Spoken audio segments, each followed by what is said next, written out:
So today I want to talk a little bit about the Rabbit R1, the sham of the Rabbit R1, and the sham of AI. The Rabbit R1, I'm pretty glad I didn't get one because it seems like it kind of was a scam. It seems like it kind of sucks. And a lot of people who are reviewing it seem to agree with me. So today I want to talk a little bit about that device in particular and then what I think this means for the whole mystery around AI. Is it really all that it's cracked up to be, or are we finally starting to see the true cracks in the ruse of what AI has been presented to us as being? That was a bit of a mouthful, but let's try to get into it right now.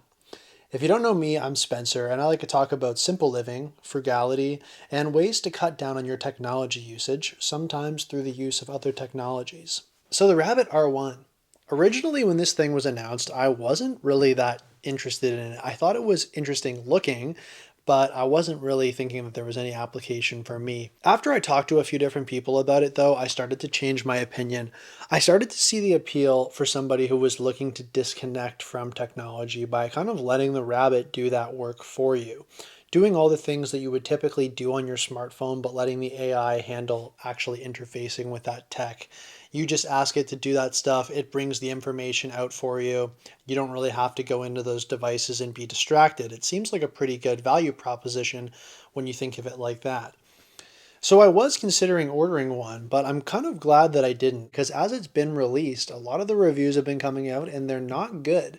People are pretty disappointed with the quality of this thing and the offerings that were supposed to be in there that are not present at the time of release and at the time of recording this video. The Rabbit R1 was supposed to be able to look into your fridge and tell you all of the ingredients to make a wonderful meal. It could book an entire trip for you just from telling a few criteria for your trip that you want to go on. Going on social media for you, doing all of these different things.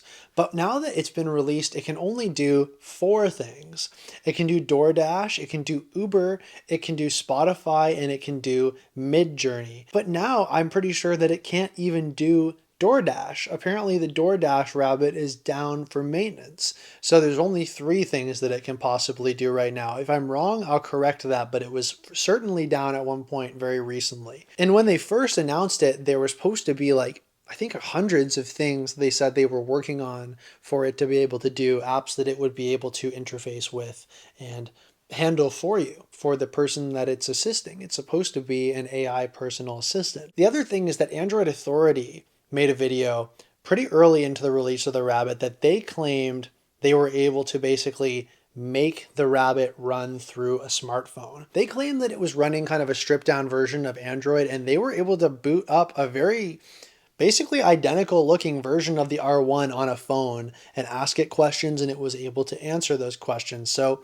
it was pretty damning, honestly. I was really taken back by seeing that. And more things have come out about the R1 as well. People are saying that this thing is essentially just Chat GPT in its own dedicated housing, which is also kind of crazy because they've been selling this thing as if it's its own standalone thing, but ChatGPT can be accessed on any smartphone via their app. And ChatGPT can actually effectively do a lot more things than Rabbit can do as of now as well. So honestly, guys, it's not looking very good for the Rabbit, and I'm pretty happy that I didn't get one right now.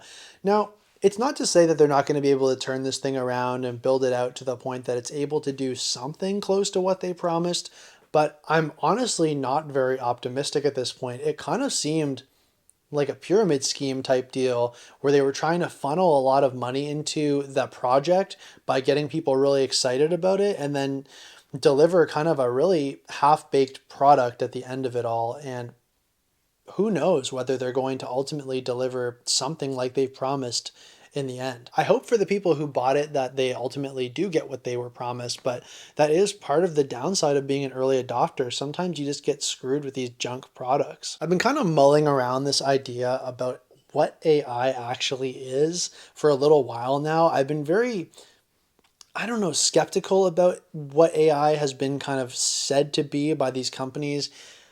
Originally, I was really scared about AI and its implications on the job market. It was going to take all of our jobs and all of this. I guess I am still worried about that in a more long-term thing that it's going to erase the need for certain jobs. I guess I still do feel that way. Eventually there is, I think, some jobs that will be drastically affected by AI, but presently I am less and less impressed by these AI offerings.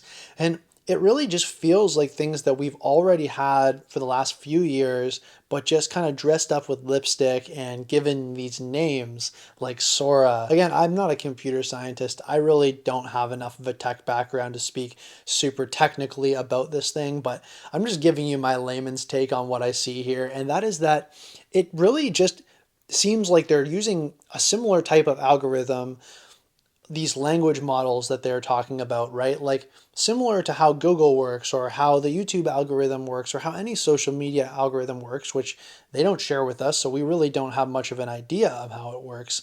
It seems like they're taking that kind of behind the scenes function of sourcing a huge amount of data and spitting it out at you. And then they're giving it a name and they're making it seem like it's a person that is able to think, right? They're taking something that we've kind of just taken for granted over the last few years, like how the Spotify algorithm can be so accurate, and then suddenly they're calling it X, the DJ X, who's now recommending all of your music to you, right? And then suddenly that seems like, oh my God, X is so smart. This thing is so good at thinking. It's so crazy. But it's just something they've kind of had all along, but they've dressed it up with this mystique that this is some sort of thinking computer. But it's really not thinking any more than anything previously has. And suddenly it's just become this kind of mystery, I think, to mystify consumers into maybe being confused, into wanting something like this. But then you get these kind of polluted products that really can't do much of anything, like the Rabbit R1. I've seen some of these Google AI memes too, of like cockroaches living inside of your private parts and stuff like that. I'm not going to specifically talk about that here, but it's like these things are not good. Like it really, seeing these things, they are kind of memes, but it makes you realize that this AI is not nearly as good as people put it out to be. You know, it's good at, for photos, taking tons of sources of photos and kind of mushing it together into something that seems kind of original, but it is using human generated source material, right? It's not actually that good at coming up with its own things and especially its own insights. When people asked things to the Rabbit R1, it was often getting them wrong. There's tons of stuff in MKBHD's video where he was asking it to identify a plant and it was fully wrong. They were asking it to tell me some stat about something and it was fully wrong. So I think companies got really on board with the whole AI hype in the last year or so and are spitting out all of these AI products. But I think largely what's happened is they've just renamed functions that were already inbuilt to these products AI in order to make it seem like it's doing something a little bit more high tech than it actually is capable of. You see things like in cameras now, they're talking about AI autofocus, right? What does that actually mean? I don't think it means that some thinking computer is inside of there looking at my photos and getting better at the autofocus because it's able to think and learn about it. I think at best, it's maybe computing the photos that I give it, the metadata and whatever. It is able to compute that data and maybe become more effective at predicting those things in the future. I have no clue, honestly, but I don't believe that there's any sort of iRobot like AI inbuilt into any of these devices.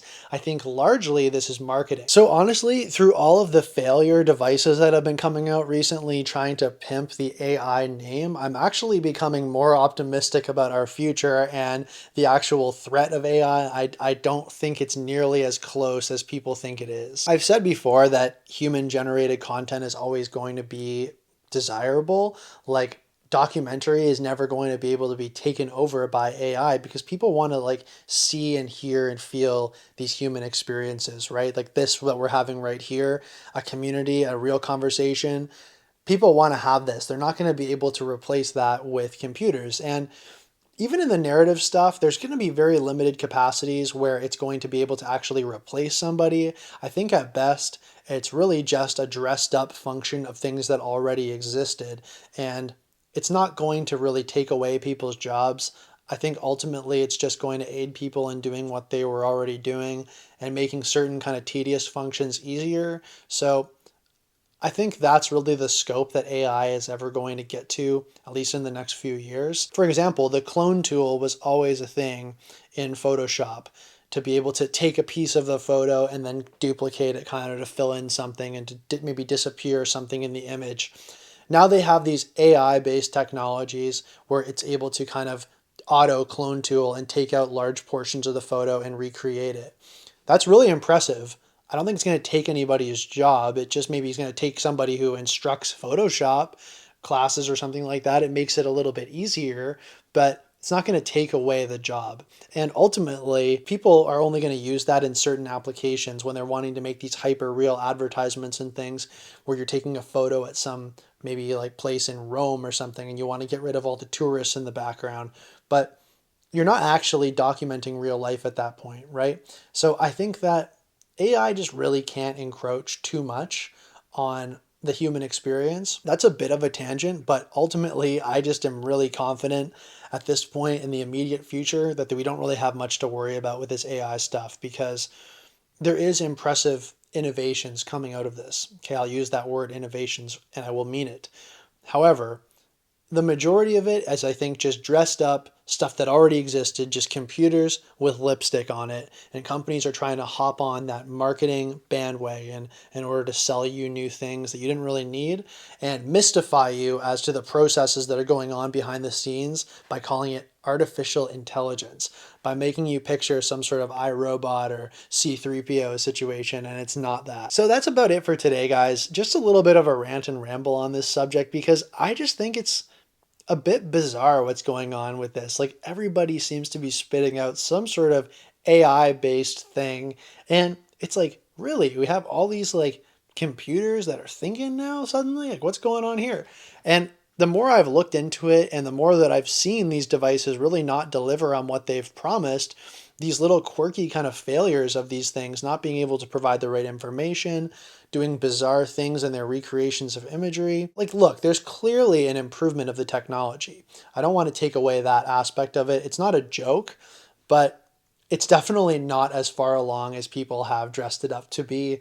And I would encourage you to not be as concerned about it if you were. Maybe long term, if this stuff wasn't regulated properly, it could be a bit of an issue. But in the short term, I honestly don't think there's that much to worry about. I don't think you need to necessarily boycott AI tools because a lot of things that you already were using that you wouldn't have boycotted in the first place are suddenly just being called AI in order to hop on some sort of marketing hype bandwagon to get you interested in the product.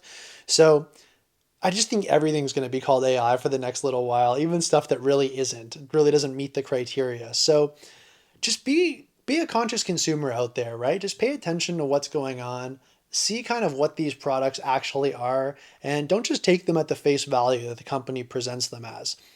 Let me know in the comments if you feel a similar way about this, if you've kind of seen the cracks in the armor of what's really being presented as AI nowadays. I don't think it's nearly what people are saying it is. I don't think the hype is actually all that real. And I'm interested to see if you feel the same. So let me know in the comments. I'd be happy to hear from you. Thanks very much for watching, folks, and I'll see you in the next video.